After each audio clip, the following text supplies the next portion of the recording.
Hello students, today we are going to start our topic cyclotron. So let's start.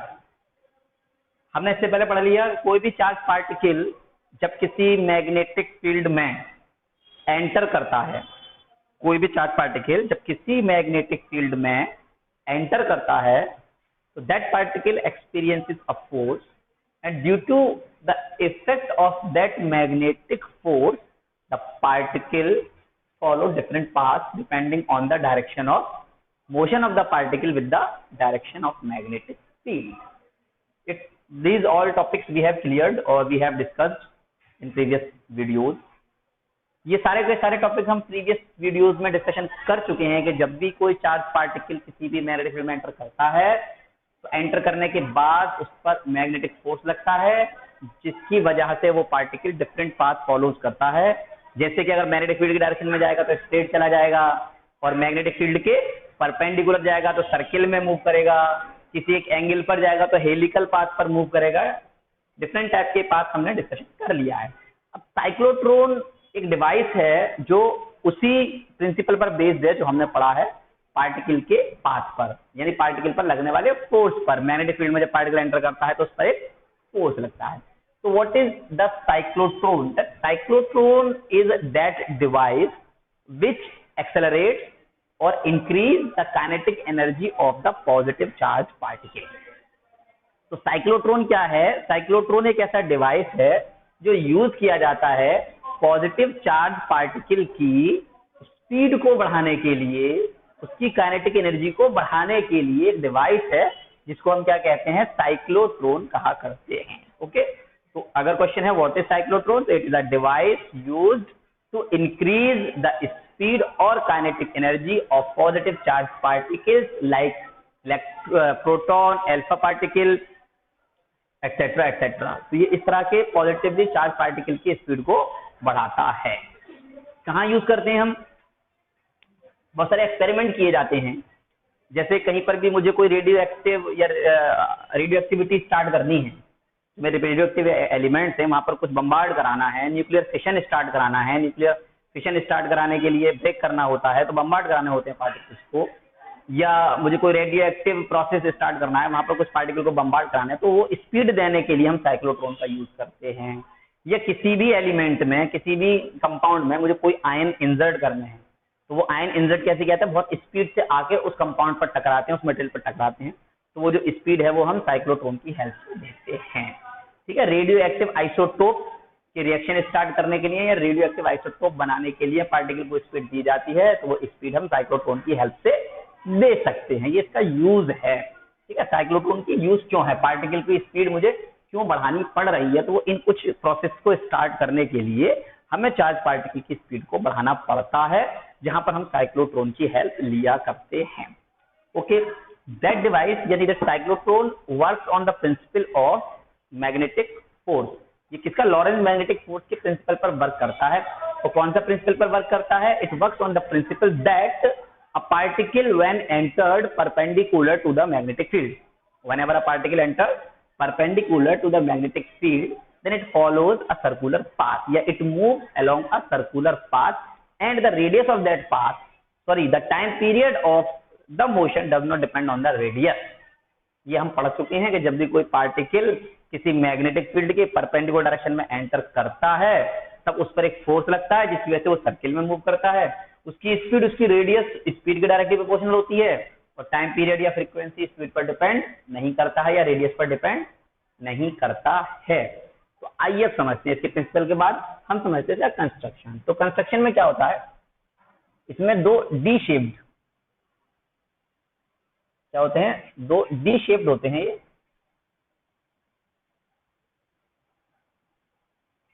ये मेरे पास D shaped में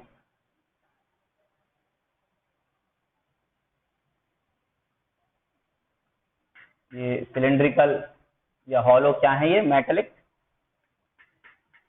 spherical, metal के। तो इसको हम ऐसे करके ये दिखा सकते हैं हम, और ये ऐसे।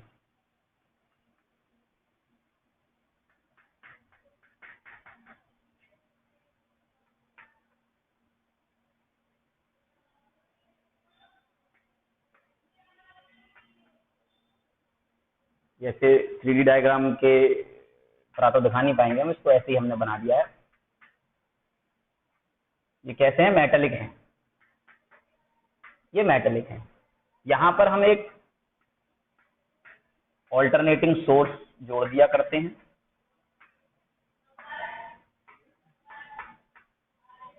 ये हॉलो है, इसको हॉलो दिखाया है, जैसा अंदर हॉलो है, गैप है अंदर।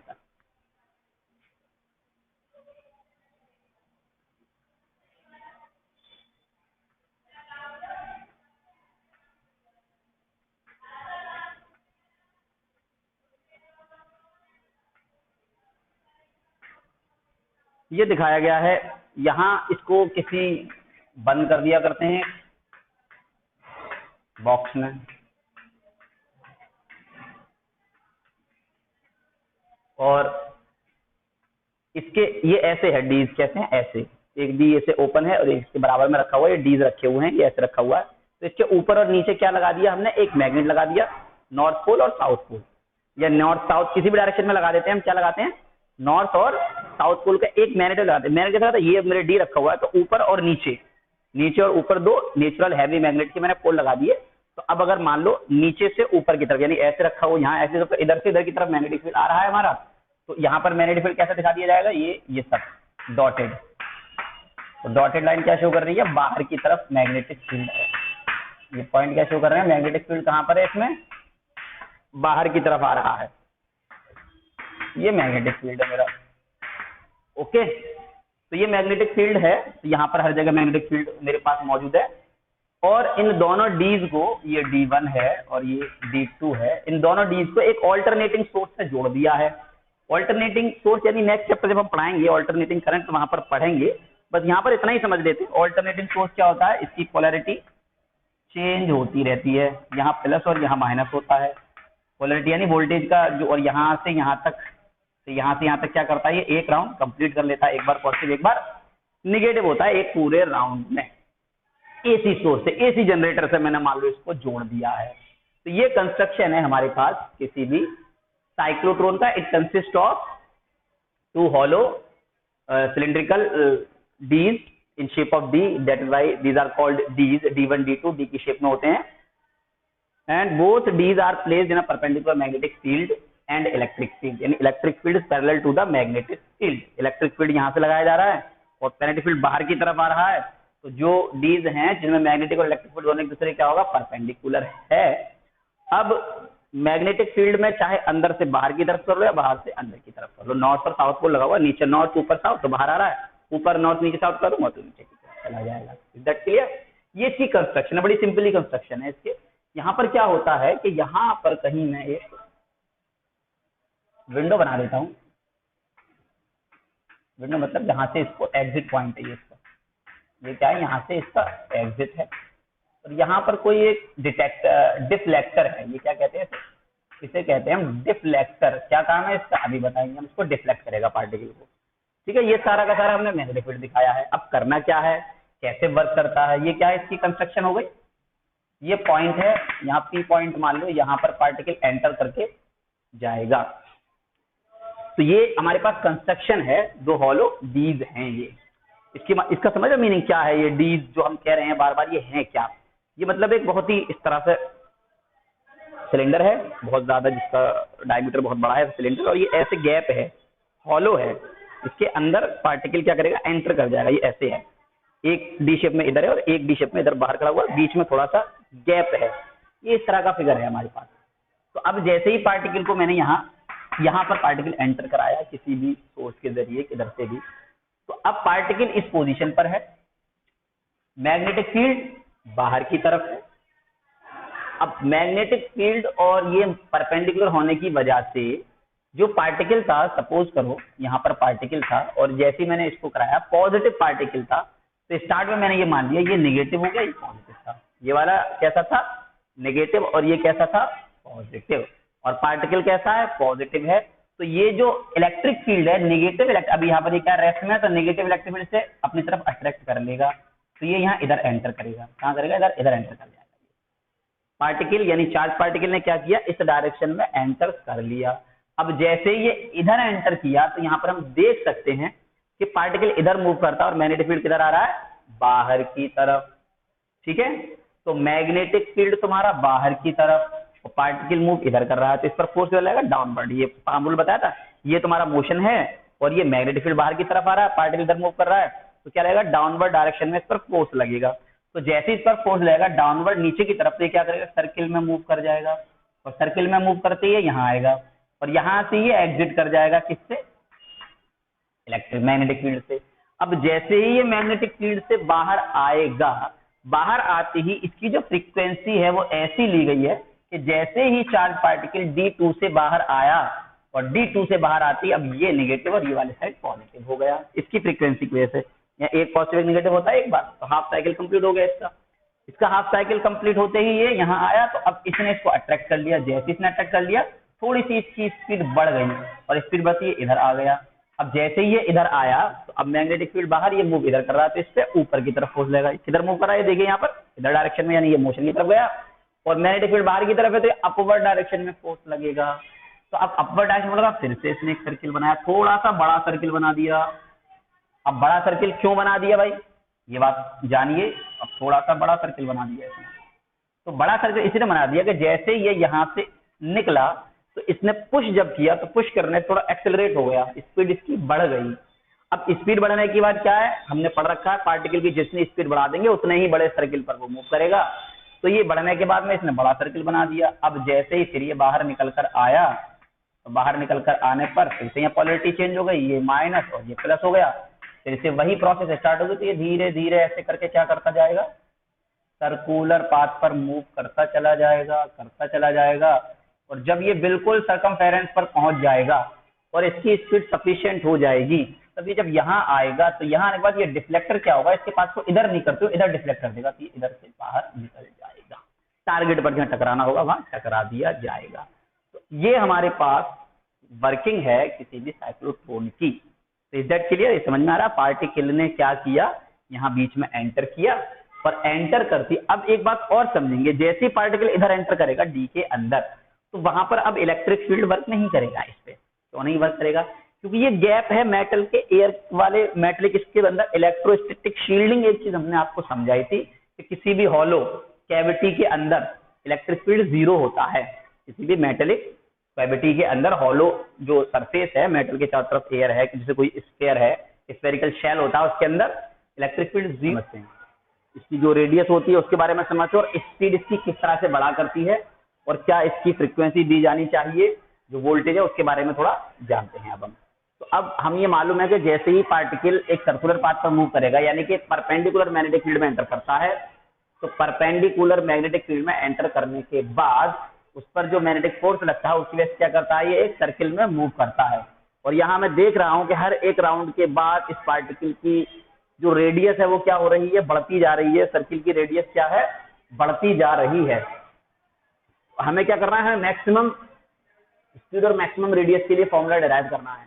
तो जो सबसे बड़ा सर्किल है हमने उसकी रेडियस मान ली, मैक्सिमम रेडियस हमने मान लिया। तो हमने मान लिया let r naught be the radius of circular path.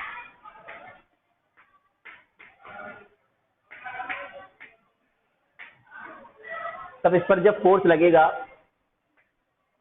जो मैग्नेटिक फोर्स होगा वो बराबर होगा सेंट्रीपिटल फोर्स के। और मैग्नेटिक फोर्स कितना है, परपेंडिकुलर डायरेक्शन में कितना लगता है, q v B. Maximum velocity यहाँ पर वी नॉट मान लिया हमने, और ये कितना हो जाएगा, m v square upon r. अब मुझे रेडियस निकालनी है, तो ये इधर ले गए हम, r naught equal to m v naught square q v naught B, cancel होकर ये आर नॉट मुझे मिल जाता है m v naught upon q B. This is the radius. और अगर दूसरी बात कहें यहाँ वेलोसिटी निकालनी हो, तो वेलोसिटी कितनी आ जाएगी, r naught q B upon m, ये वेलोसिटी भी आ जाती है। तो दोनों ही बातें यहाँ से हमें पता चल रही हैं कि जैसे जैसे वेलोसिटी बढ़ती चली जाएगी, रेडियस भी बढ़ती चली जाएगी, और या जितनी ज्यादा रेडियस होगी उतनी ज्यादा वेलोसिटी होगी। तो यहाँ पर वही केस है जो हमने समझा है अभी, कि जो इसकी स्पीड को बढ़ा रहा है या जो एक्सेलरेशन इसे दे रहा है वो क्या है, किसकी वजह से एक्सेलरेशन मिल रहा है, इलेक्ट्रिक फील्ड। क्यों? क्योंकि जो मैग्नेटिक फील्ड आता है, मैग्नेटिक फील्ड पार्टिकल की स्पीड नहीं बढ़ाता है। मैग्नेटिक फील्ड में जब पार्टिकल आता है तो उसके फोर्स बेसिस का पाथ चेंज हो जाया करता है। जैसे ही वो अंदर एंटर करता है इसके अंदर, तो क्या होता है, वो फोर्स उसे उस तरह से पुश कर दिया करता है कि वो एक सर्किल में मूव कर जाता है। और जैसे ही वो इसके बाहर निकल कर आता है, बाहर निकल कर आने से ये इलेक्ट्रिक फील्ड, जो बहुत हैवी इलेक्ट्रिक फील्ड लगा हुआ है, कई हजार वोल्ट का जो अल्टरनेटिंग वोल्टेज लगा हुआ है, इसकी हेल्प से, तो वो चार्ज जैसे आता है वो उसको पुश करता है। तो पुश करते हुए थोड़ा स्पीड से अंदर जाता है, स्पीड से अंदर जाता है, उसकी रेडियस बढ़ जाती है। क्या होती है, जैसे स्पीड बढ़ती है, स्पीड बढ़ने से उसकी रेडियस बढ़ जाएगी, रेडियस बढ़ जाती है तो तब थोड़े बड़े सर्किल पर मूव करके बाहर आता है। जैसे ही यहाँ से बाहर निकल कर आता है, बाहर निकल कर आते ही पार्टिकल पर फिर से इलेक्ट्रिक फील्ड क्या करता है, फोर्स लगाता है और फिर उसे थोड़ा सा और पुश कर देता है। तो यहाँ पर आने के बाद इधर जाते वक्त उसकी स्पीड थोड़ा सा और बढ़ जाती है, फिर बड़े और सर्किल पर फिर और बढ़ती है इधर। इस तरह से क्या होता है, जब तक ये इसकी सरकमफेरेंस पर नहीं पहुंच जाता है, जहां पर ये डिफ्लेक्टर लगा हुआ है, इसे डिफ्लेक्ट करता है और डिफ्लेक्ट करके वो इधर न जाकर, मैग्नेटिक फोर्स इधर लग रहा है लेकिन वो अचानक से एक हैवी इलेक्ट्रिक फील्ड ऐसा लगा दिया जाता है यहाँ पर डिफ्लेक्टर, वो उसको दूसरी डायरेक्शन में डिफ्लेक्ट करके एग्जिट विंडो से बाहर निकाल दिया करता है। तो यहाँ हमें ये मालूम है कि जो इसकी स्पीड को जो बढ़ा रहा है वो क्या बढ़ा रहा है, इलेक्ट्रिक फील्ड बढ़ा रहा है। जैसे ही अंदर एंटर करता है वहां इलेक्ट्रिक फील्ड एक्ट नहीं करता है, क्योंकि इलेक्ट्रोस्टैटिक शील्डिंग हमने बता दिया, हॉलो कैविटी के अंदर इलेक्ट्रोस्टैटिक शील्डिंग है और इलेक्ट्रोस्टैटिक शील्डिंग में इलेक्ट्रिक फील्ड 0 हुआ करता है। तो इसके अंदर जो इलेक्ट्रिक फील्ड है वो इसको सर्कुलर पाथ दे रहा है, और जो मैग्नेटिक फील्ड इसको सर्कुलर पाथ दे रहा है। और जैसे ही वो पुश करता है, स्पीड बढ़ती है तो उसकी रेडियस बढ़ती चली जाती है और यहाँ से विंडो से बाहर निकल जाता है। अब काइनेटिक एनर्जी क्या होती है पार्टिकल की, तो काइनेटिक एनर्जी होती है हाफ एम वी स्क्वायर यानी वी नॉट स्क्वायर। तो हमने कहा हाफ एम और वी नॉट स्क्वायर यहाँ से लगा देंगे r naught q B upon m square. तो हाफ एम, अब ये हो गया r naught square q square B square upon m square. तो काइनेटिक एनर्जी बन जाती है r naught square q square B square upon 2m। तो ये हमारे पास काइनेटिक एनर्जी के लिए भी फॉर्मूला निकल आता है। अब ये जो काइनेटिक एनर्जी है, काइनेटिक एनर्जी कहाँ से दी जाएगी, तो वो जो इलेक्ट्रॉन वोल्ट एनर्जी है वहां से मिलती है पार्टिकल को। यहाँ से कितना वोल्टेज लग रहा है, तो पार्टिकल की काइनेटिक एनर्जी Eg, इसके इक्वल करके हम वोल्टेज भी निकाल सकते हैं, बहुत सारी चीजें फाइंड कर सकते हैं। तो ये इसकी थ्योरी, कंस्ट्रक्शन और वर्किंग था हमारे पास साइक्लोट्रॉन का, कि साइक्लोट्रॉन कैसे वर्क करता है।